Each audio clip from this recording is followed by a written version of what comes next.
Hello everyone, welcome to another episode of the amazing Trauma Behind the Glamor.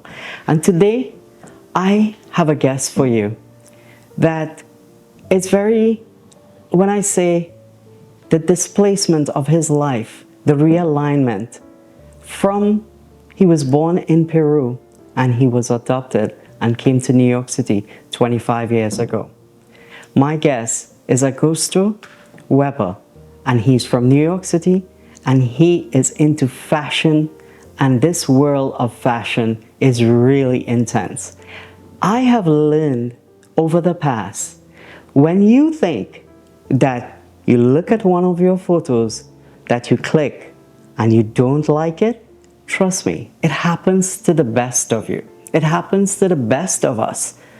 Many celebrities look at photos they post on magazines, on Facebook, on Instagram, on social media in general, and they go like, oh my God, why did they post that picture?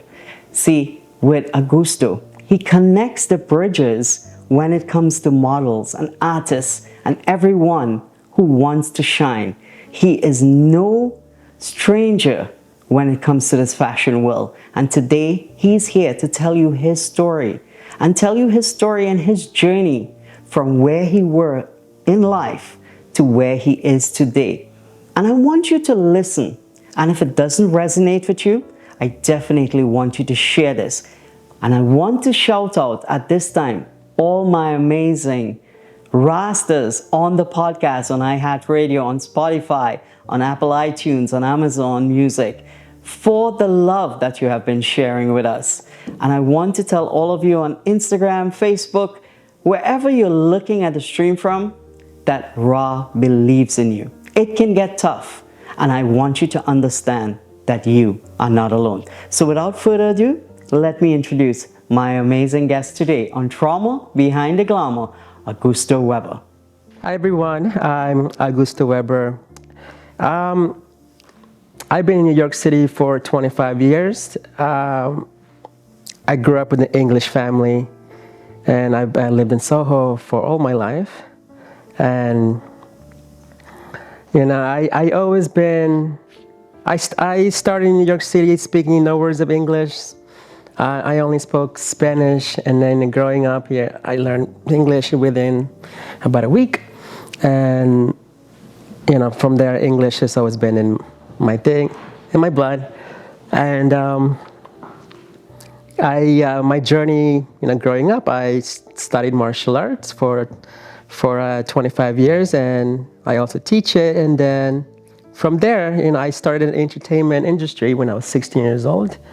And I really, really enjoyed the entertainment. So I moved from starting my own company where I had, this was a mistake where I wanted to have a birthday party, but it ended up being a 500 people event at my own loft. And from there, you know, having that entertainment, I started to build it and started to do more events and just building that hospitality industry. I always loved seeing people have a great time. And from there, you know, I'm 25 years and I'm 32 actually. But last year, not 2 years ago, during the COVID time, I came back to the hospitality events planning and creating. What I did was I connected with a friend, and they asked me, hey, do you still want to do events? And I said, yeah. And so what I created to do with my own apartment was I made it into a club. We invited about 300 people, sold tickets, and we had a very successful night. And then that was the beginning when I came back and I wanted to host events for people because that's what I loved. And you know, I took a small pause after that, but I came back So I always wanted to host hospitality for people. I always wanted to host events, but I never had that creative mind. I always had the execution where I always wanted to do it, but I never had the idea of like, hey, let's create a company and let's involve art, fashion, and like a social aspect. So until I met a partner of mine, her name is Erin, about 6 months ago, she had this creative idea, and all I said to her was like, if this is what you want to do, let me execute it for you. Let me help you. So from there, I always loved the fashion industry. I always loved the art. But the social club that her and I run is art and fashion. But what we do for the art and fashion community is we don't take commission from any of the artists.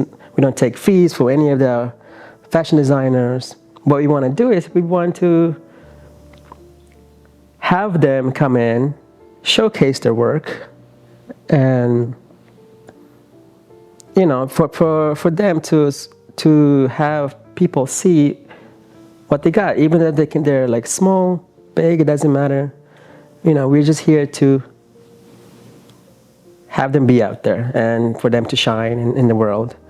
And for us, that's our happiness. We like seeing people succeed, have a great time, and just having people be here. Just personally, for me, my entertainment is when I see people having a great time and they're smiling and they're enjoying themselves. For me, that's my happiness. So I think that motivates me to do more events, more bigger events, and just adding up and then always enhancing our events and adding dancers, adding musicians, adding our next event, we have a jazz band coming in. So every event, we're always doing something different. I think our social club that we started together is pretty unique for the people. So, hopefully in the future, we are, the bigger as the other social clubs that are out there right now in the world. Social clubs are big competitions, but I believe what we're creating is pretty unique to comparing to other social clubs that are out there in this world right now. But other than that, I'm excited to be here today. Thank you. From where I am today, it's it wasn't an easy journey. Like I said, I think I was adopted by an English family at age 7. I pretty much, I can say to the world, I was rescued. My mother came at the right time to adopt me. Back then, I came from slavery, from being forced to work as a kid and being punished for things that I didn't want to do, and wasn't fed, wasn't allowed to go to school, wasn't allowed to have friends. So having that experience, living in Peru and getting adopted by this, pretty off family, brought up to America, it was definitely a change of life.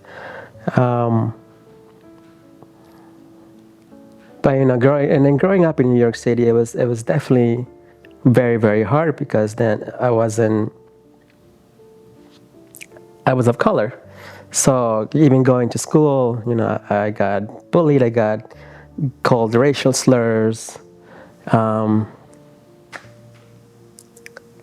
Sometimes it was embarrassing to hang out around my mother because my mother was a white person, I was a brown person, and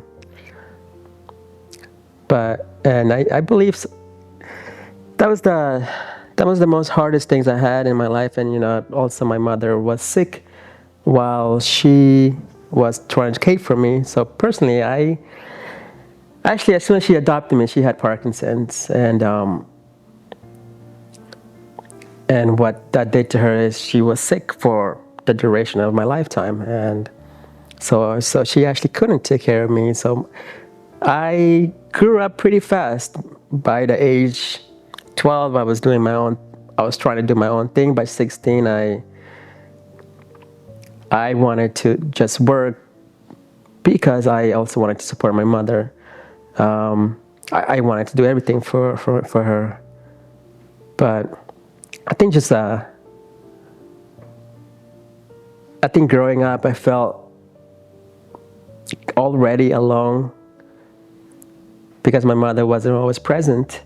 So I think having that experience as that, it just it made me resilient to a lot of pain. So I think I kind of used that pain and suffering and become a little stronger. Sorry. Sometimes it's tough to talk about it because it was a painful experience. I mean, by the age, I grew up with my mother until I was age 25. I lost her at age 25. It was a big part of it was a heartbreaking situation. I became like extremely mentally not here. Like I felt like my life was shattered into pieces. So I gave up a bit. And I feel like I've lost 2 years of my life. And if somebody asked me like what happened those 2 years, I probably tell them I don't remember because I really don't remember. But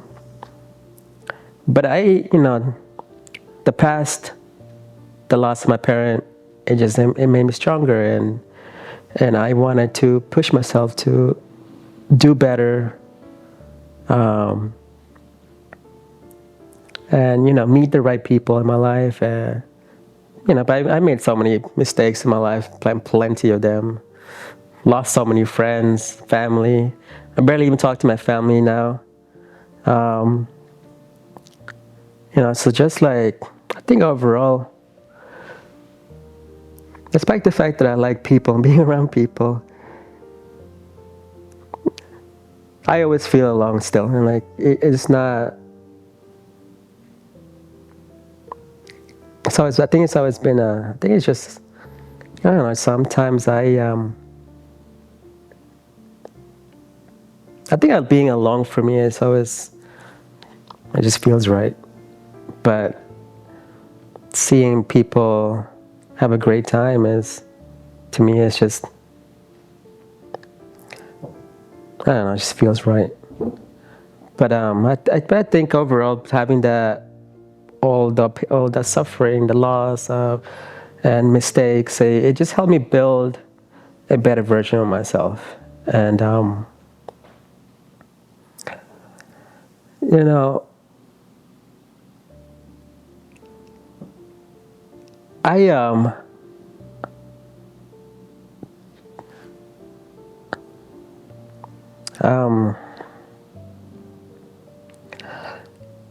I met so many people in my life. I've had so many relationships, but they never stayed. And I felt like every time I got into a relationship, I felt like they were just going to leave. And I felt like that all my life was like that. Everybody would come in and just leave automatically. So life for me was, I felt like I was just by myself. So I can tell you, it's just me against the world. But along, there's always somebody important that comes in your life that will change your mindset. And thank God, I had that person actually come in last year of 2025 in the summer. Met this person, and she brightened this new world for me. So she honestly, she made my dreams come true, because this is always something I wanted to do. If any of you are listening and watching this this amazing video, I want everybody to just listen to the things I said. Don't let this don't let pain and suffering that you had in your past be who create your future. Don't let any of that define you. And I say this because I personally thought this was going to, all the pain and suffering, I thought back then that was going to be me for the rest of my life. But I overcame all of that, became a stronger and better person, not just for myself, but for the people around me. And you could be young, you could be older, it doesn't matter. Don't let any of that, of your past, create your future for you. Because in the end of the day, you gotta look at it, it is an empty and meaningless situation. Back then, it's meaningful because it isn't your future anymore. Today, to everybody just listening to this, I want you to understand, like, use that tools that you were taught back then, even if you're dealing with things, just say to yourself, it's okay. Hey, I dealt with it. It's okay, you're going to be fine.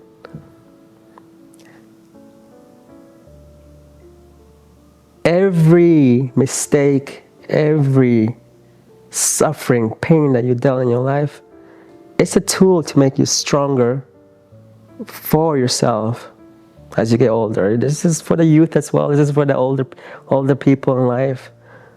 And don't give up. Push yourself. You know, you might cry, you might hurt yourself, but hey, you're still here. If you're alive today and you try to hurt yourself back in the day, you have a purpose in life. You're alive because your life is meaningful for something. And I can say that to you because I've probably done that to myself many times, and I'm still alive. I still have a purpose for something bigger. So, to any of you now, don't give up. Keep going. Keep pushing yourself. Learn, live. If you like reading books, read books. I mean, hey, I don't personally like books, but sometimes reading a book is great. Enjoy yourself. Hello everyone, welcome back again to Trauma Behind the Glamor, and I'm here with the amazing Augusto Weber. Augusto, I sat back and you had me in tears, and you said a lot of things, and I mean, wow. I'll tell you one of the things, the major things, it's the connection with your mom. And that, I mean, hats off to you. Because a lot of people go through stories, and when I say stories, because it is your story of your life, right? That's what helps you build your resilience. You said since you came to New York with your mom, she had developed Parkinson's, right? Yes.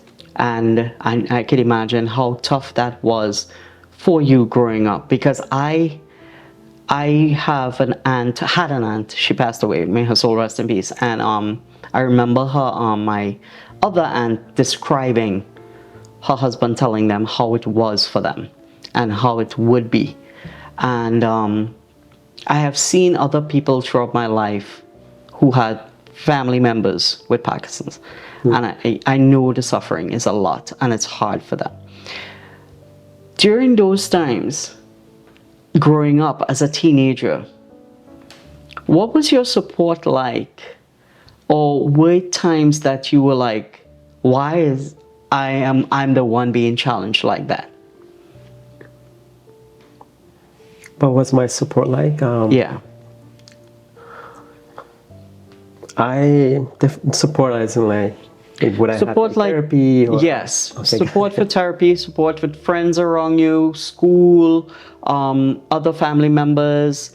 You know what I mean? Because I'm sure, like, if it's happening to your mom and you hurting for her, yeah. you wouldn't come out to talk to her about it. Basically, you don't want her to know that, you know, you are her support already. So you don't want her to know that, all right, I'm hurting for you, mom, but you will go talk to someone about it. How was your support and your feedback when you actually spoke to people about it? I personally, just bringing it up, it was something that it was really hard to actually talk about it, to even share that actually my mother was actually sick, because when I came here at the age 7, that's when she got it, right? So I personally, I didn't really know what was actually happening. I didn't know what Parkinson really was. So, and I never really asked her, but all I can see is that her like movement, like strength wasn't there anymore. So, I mean, yes, it started slowly, but as soon as it developed, it just got even worse, right? And I think growing up, I personally didn't really understand till I was 16. Mm-hmm. I think it's just because I didn't really want to understand. I guess I didn't really want to understand, because I personally wanted her to be there for me, with me, and so I never really spoke to my friends about what she was dealing with. But I was very protective of her, because I knew that she was dealing with something that anytime she needed to go out in the street, I will always be there with her, because I was afraid that like somebody might actually bump into her and she will fall and she wouldn't be able to get out. Well, there was just talk about just actually saying that there was a time when she went by herself, and when she came back home, she said she almost got robbed by some young teenagers. Wow. And for me, I was angry about it. I wanted to chase down these teenagers, and I wanted to find like who hurt you. But I think around the age 12, I started developing like a little bit of frustration, because I didn't know what was really going on with her. Mm-hmm. So because I wanted to know what was really happening with her, she put me into therapy, and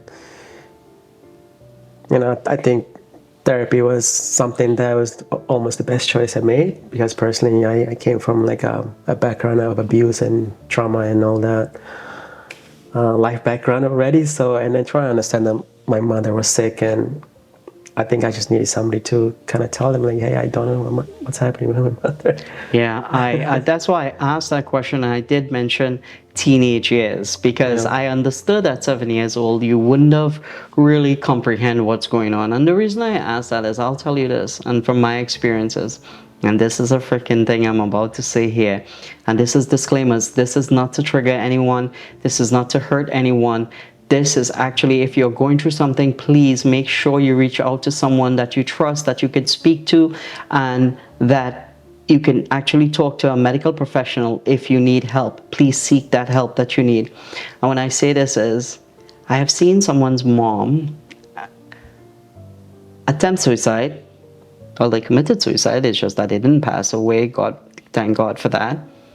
And the very next day, the teenage son went to the hospital, and I'm laughing because I witnessed it in front of my eye, because it was someone close to me, and was arguing with this woman on the bed that just tried to take her life, that she's alive, she made it through, because he didn't understand. It's not the matter that it was, and I'm like this because I was there, as I said, witnessed it, right? So that's why I ask you that, because I understand as a teenager or a child growing up not understanding something, it's very difficult for them. And when you start understanding and start accepting, like that part where you said you wanted to run down those people and find out who did that to your mom, when you start understanding what's happening, then realization hits you. It's a whole different ballgame. Yeah. You said you came from a background of abuse, and you came from a background where it was very, like, at the age of 7 you was put through child labor and stuff. I was listening to someone just recently in Honduras and even Peru.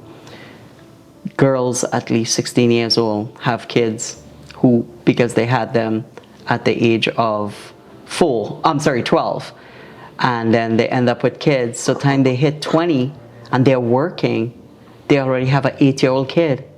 Yeah. And the 8-year-old kid is the biggest kid that's taking care of the little kids, because she has another kid who's 4, and just along the line, because they end up in scenarios where they end up with extra kids. And I'm saying we all know what happens in society. What do you think could change or be different in society today for a country like Peru? What could change? Mm-hmm.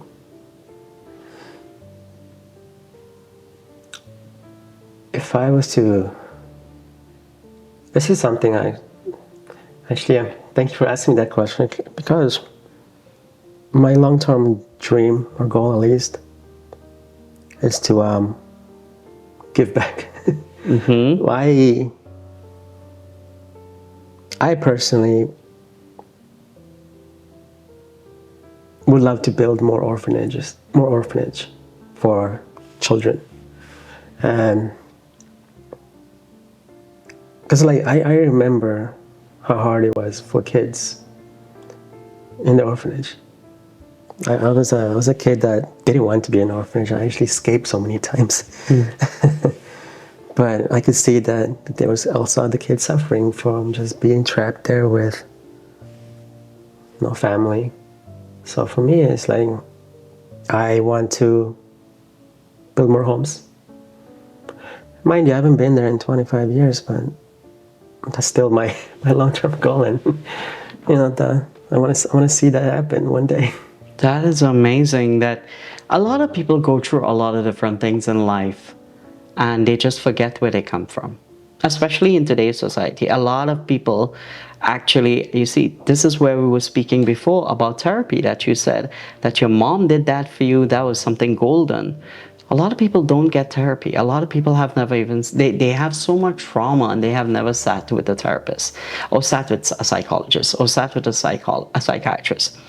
Now, when you talk about giving back to society, especially where it comes to kids, I always said this from growing up. I mean, I'm not too friendly with, I was okay, I'm good with I had a daycare, so I like little kids. They're so much fun. They say the craziest things. They make you laugh, all different things, right? Mm-hmm. And I say it like this, but teenagers have a different aspect of life that changes every single day in different ways. So, but I always have this saying that kids are the future of our whole entire existence of tomorrow. Yeah. And it's very important. So when I ask you this question, it's not just about building homes for kids, but what could be different? Let's say you could have built a time machine and go back 25 years ago. What would you have changed at that time?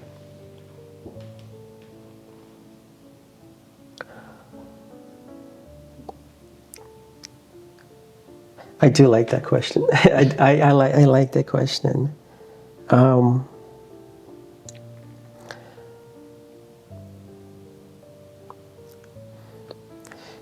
If I wanted to change something, if I could go back and try to change something,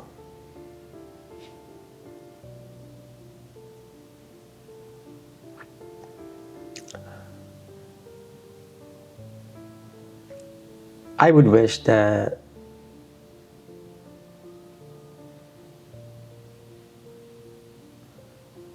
my birth mother wasn't in the position that she was then, that she was forced to give me away.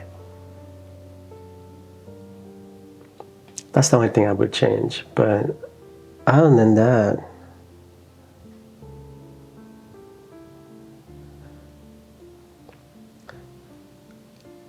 I think. Okay, so Yeah. what we'll do here is like, do you think that your mom, you think about your mom giving you away to an orphanage, right? You was on the orphanage before you got adopted by your mom in New York City. Do you think it has like a lot of effects on, as you say, personal relationships that ended? So, Augusto, I know this is a very, very touching and very deep, touchy topic for you because you have been through a lot. You talk about you just said you wish that your mom didn't give you away. But I see it as a different way because, as you said in the beginning, everything shapes your story. Everything shapes you to be here sitting with me today. Let's just say your mom didn't give you away and you still was in Peru. I wouldn't have been having this conversation with you today, right? Yes. So Yes. I normally tell people we don't regret anything happen, and with changes, what can we do to change things? It happened. It was meant to be. What is meant to be, what is meant for you shall never pass you by. What passes you by was never meant to be. And I tell this all the time, even this simple thing like this is sitting in front of you, this table. If it wasn't meant for you, you wouldn't have it here. You get what I'm saying? Yeah. Your shirt you're wearing. If that shirt you're wearing wasn't meant for you, you wouldn't have been having it on today. So with that being said, it is very difficult to go through losing one mom and then coming to lose another mom.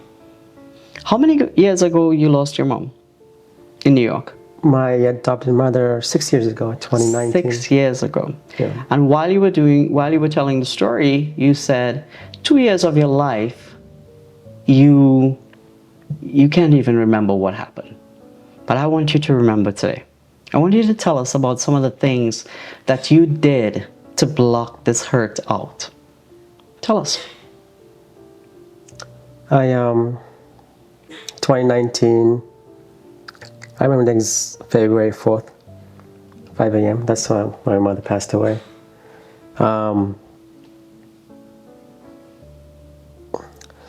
I was at a, I went to see my mother the night before, and it was the night before I went with my aunts. It was the moment where the doctors, they gave me a choice.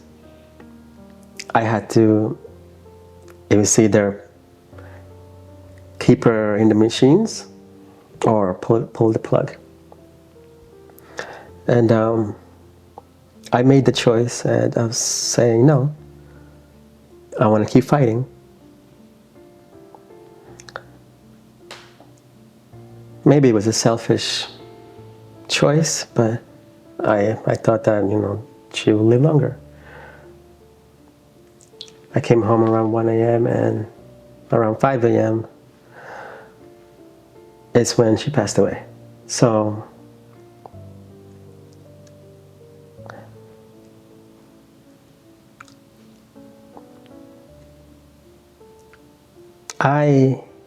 the choice, what that I regret most about is not going at the moment that I knew she passed away.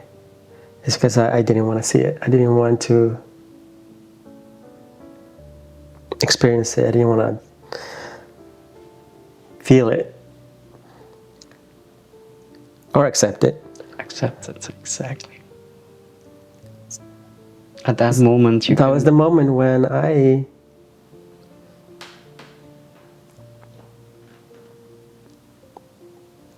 I felt like just everything shut down in my body. And by refusing to accept the death of my mother, it made me numb. So, and the things that I did to make myself numb was drink every day. Drink every day and use drugs. So, and I did that for about 2 years. 1 year, I don't even remember anything because every day I was always intoxicated and because I didn't want to feel. But my friends would be here and they would see me going to tears. But I wouldn't remember any of that the next morning.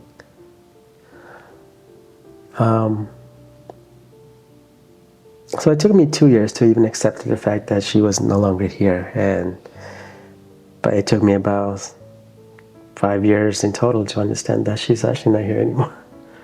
Grief, it is a time, and this is something that everyone needs to understand, and we speak about this a lot. We ventured in 2023 in January to speak to a psychotherapist all the way in Maryland, and she did 4 amazing episodes with us. Ask Miss Emma, and she did break down DAPDA, the acceptance of how everything goes, the grief of it, how you handle it. Everyone grieves differently, and the period could last. Some people could just overcome something. Some people are ready for it. Some people accept things how they are. As you said that, I remember going to 2010, my grandmother passed away. My grandmother was like a second mom to me. Like my grandmother, I'm telling you, when I tell these stories, is my grandmother, there was a day I was very sick. Sometimes you get fever, it goes through your head, and I was studying, and I was going to, I had exams at that time. And I remember getting fever, and she brought food for me, and all I could say was, "Ma, I can't see." I always remember that, because the whole place turned black. And she took my hands, and she put me on the table, and she feed me this food. So at this moment in 2010 now, going back to the hospital to see her, knowing how beautiful this woman is, this soul is, that always cares about everyone. And you're seeing her with this mask on her face, and every time she gasps a bit, blood is coming up. And you're there, and I'm like, that's the moment I broke, like, oh my God, like, she don't deserve this. And I understand where you're coming from. It's not something selfish that you said when you didn't want to pull the plug.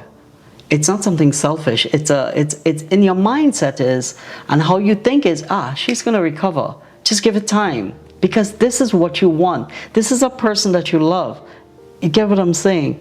So you weren't doing anything wrong, and now you were there knowing it's going to happen, and then comes 5 o'clock in the morning and it happens. And instead of just accepting it, you went in a different direction. It's human. It can happen to any one of us. Yeah. How was it when you got out of it and opened your eyes? Give that message to everyone. What actually woke you up to say, hey, Augusto, I cannot waste my life anymore. I need to get out of this. What actually woke you up? This is gonna sound very sad. No, but also very happy at the same time. I want you to tell it. It's okay. What woke me up?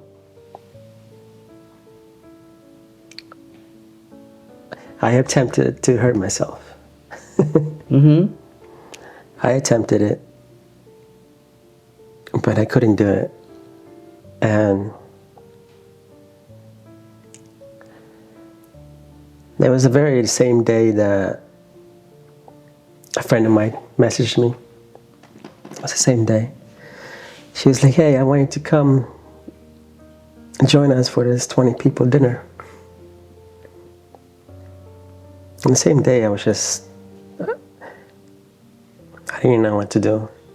It was either keep suffering or go to this dinner. Honestly, it was the best choice I made, because it was and honestly, it was like, you could tell this is kind of like a little bit like a fairy story, but it isn't a fairy story. It's the actual truth, that because I accepted to go to this dinner and I was late already, 2 hours late to this dinner because I didn't want to go.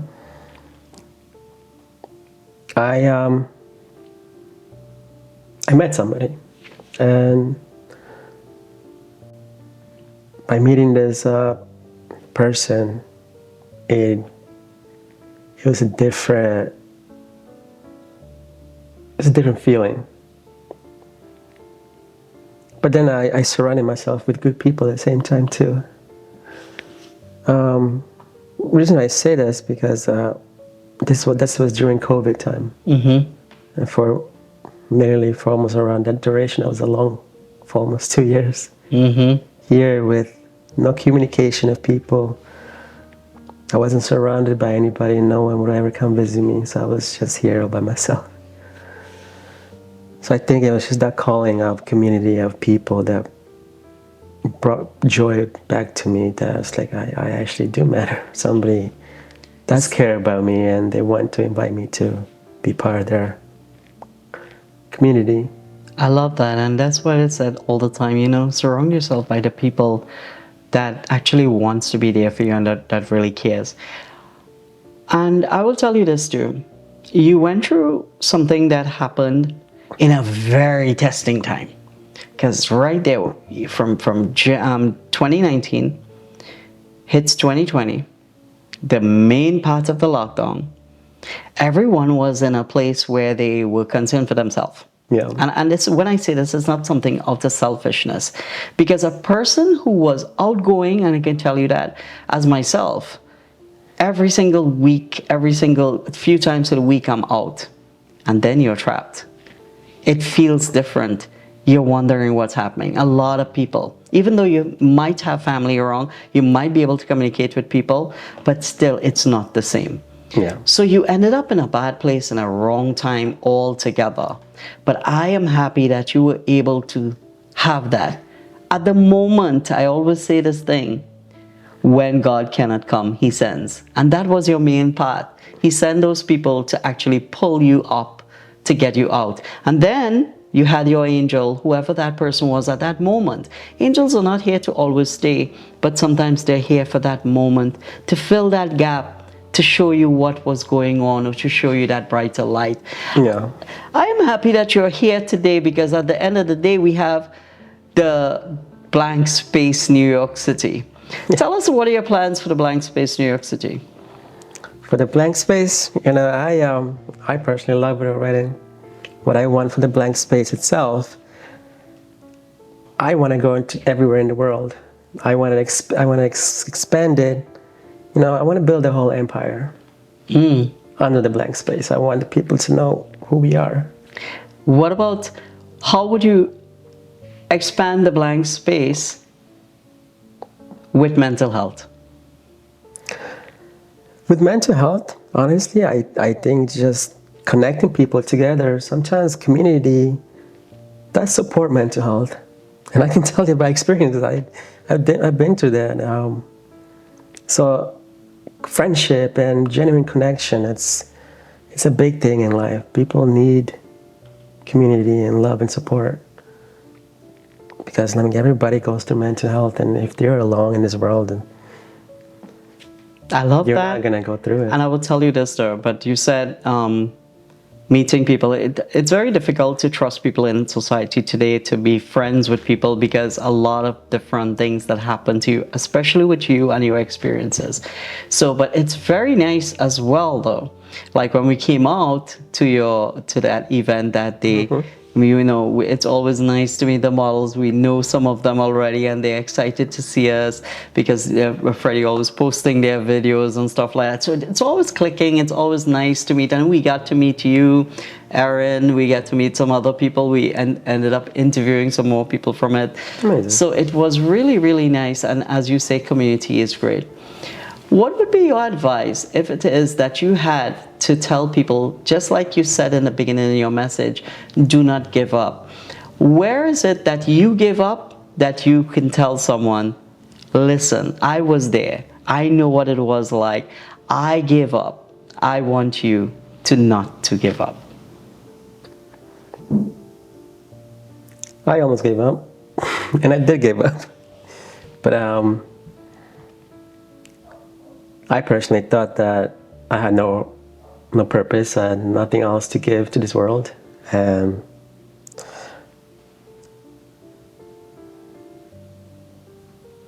want to send this message to everybody that is listening right now to me.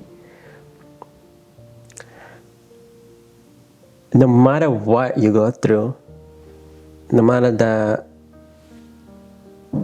terror in your life or anything, the heartbreak from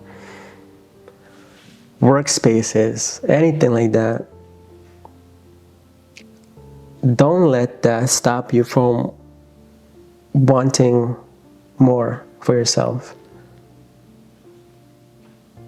Because there's always something different. You cannot let that stop you from wanting for you actually want. And there's a little bit for all of you to hear. Like, I used to work a 9-to-5 job, and that wasn't for me. So I always wanted to work for myself, and I made sure that I gave myself that dream. So I pushed myself from doing a 9-to-5 job, from loss of a mother, having lots of pain in my life, to everybody, like, hey, you're gonna hurt every day, but don't let that hurt be for your future. Wow, I love that. You hear that? Don't let that hurt be for your future. But do you know, I have realized for the past 8 years of doing this, every day we heal. Mm-hmm. And the thing of people say that hurt people, and that you bring your excess baggages into your relationships. Doesn't matter your friendship, your groups, whatever, you bring your excess baggage in. It has to happen, because your excess baggage, your healing process happens throughout every part of your journey. Yeah. And this is something I would love to share with you right there. So whatever you think that some part of your life was a stumble, it wasn't. It was basically the place that you need to be in the right time, in the right moment. Every one of you listen today, you heard it from Augusto himself.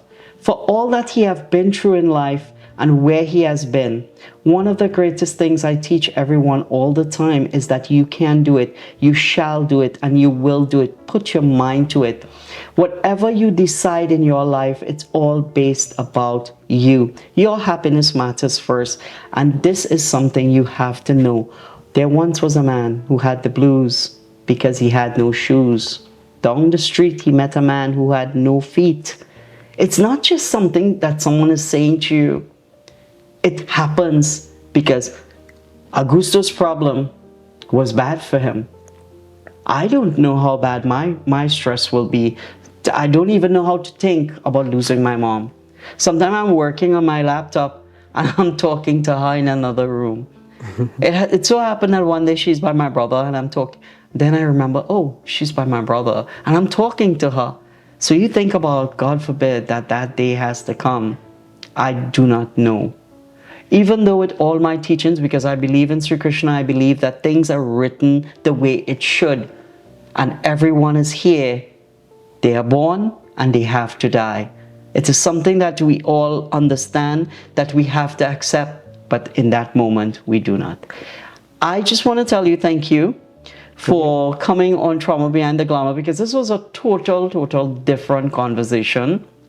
And it was more relaxed with the messages were so positive, so powerful. And I'm sure there's so much more you can share. But at this time, I want you to tell everyone where they can find you. Hey, I think I talked about this earlier. Find us at the Blank Space NYC Instagram, or if you want to follow my social, it's Augusto Weber _. Hey, I love, love this. So everyone, please show them some love. Whoever listening on the podcast, Ra loves you all. Thank you so much for the love. Send us an email, ylewrah@gmail.com. Keep the comments coming. Keep the love going. Keep sharing. Keep liking. And remember, the one major thing that you have to know, you are not alone. This is Ra, Mr. Trauma Talks, and the amazing Augusto Weber, telling you we love you.